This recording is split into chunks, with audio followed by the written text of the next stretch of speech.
Hey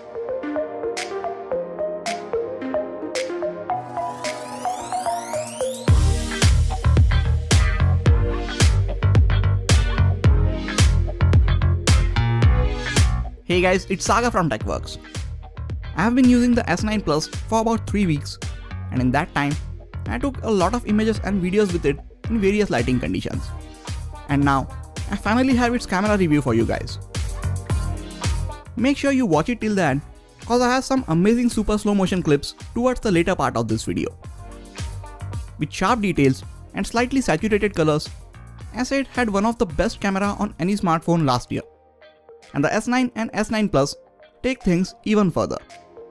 Like the Galaxy Note 8, S9 Plus also gets a dual camera setup. And this time the orientation is vertical with the fingerprint sensor below the camera module.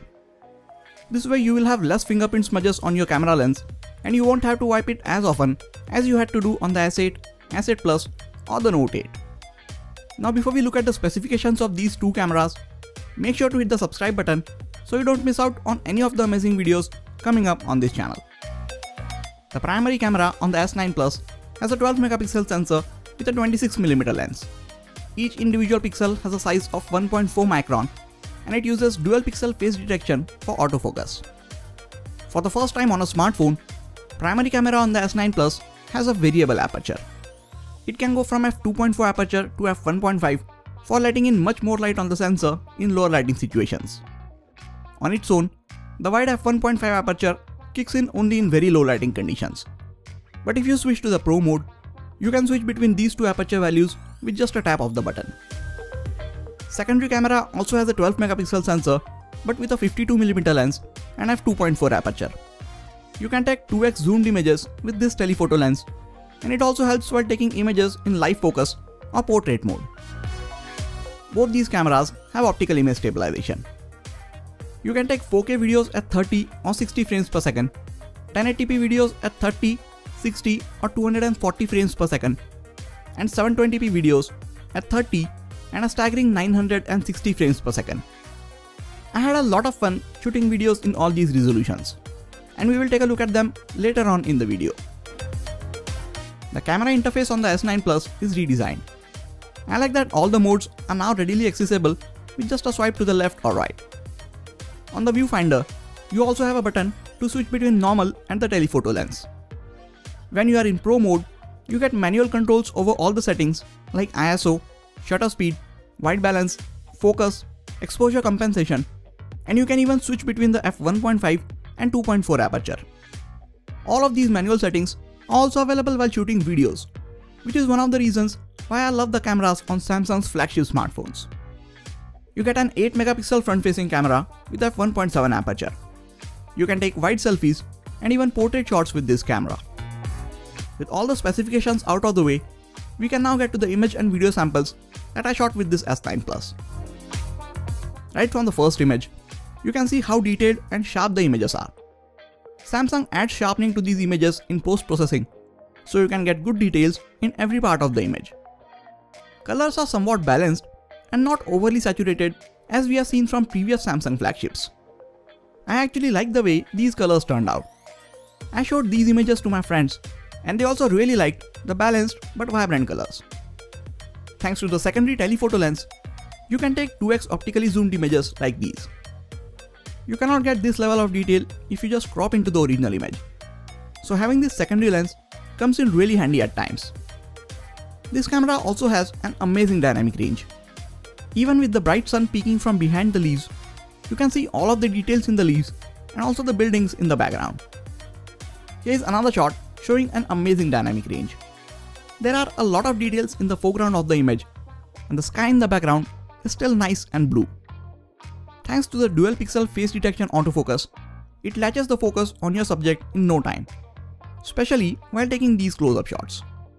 These are normal close-up shots and not portrait ones, but you can still see the background being blurred out nice and evenly.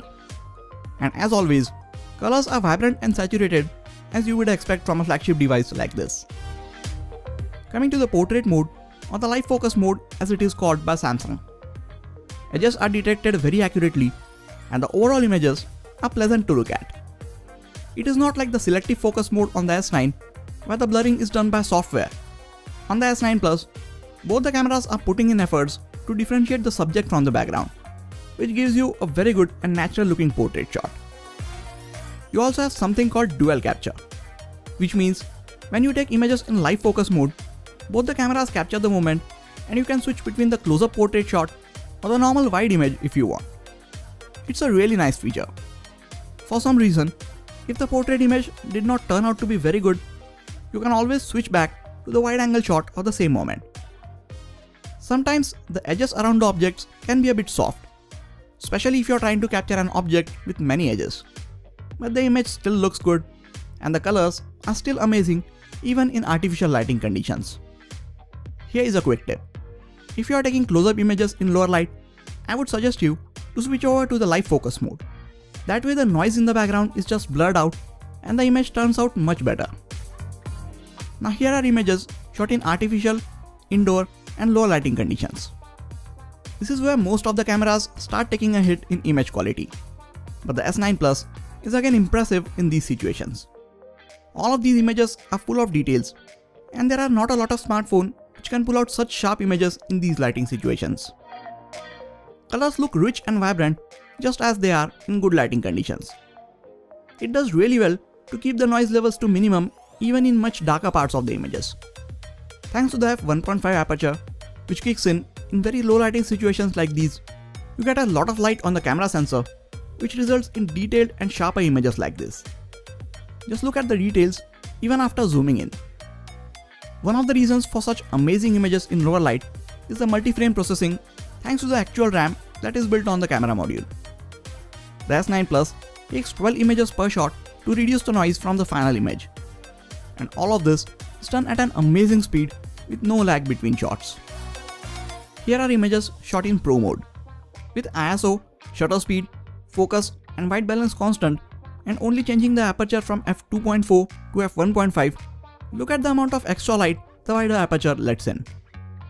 Here is another shot and you can also see the bokeh balls being bigger in the background of the images of the f1.5 aperture. Similar image captured at the sunset shows how much difference does the wider f1.5 aperture makes.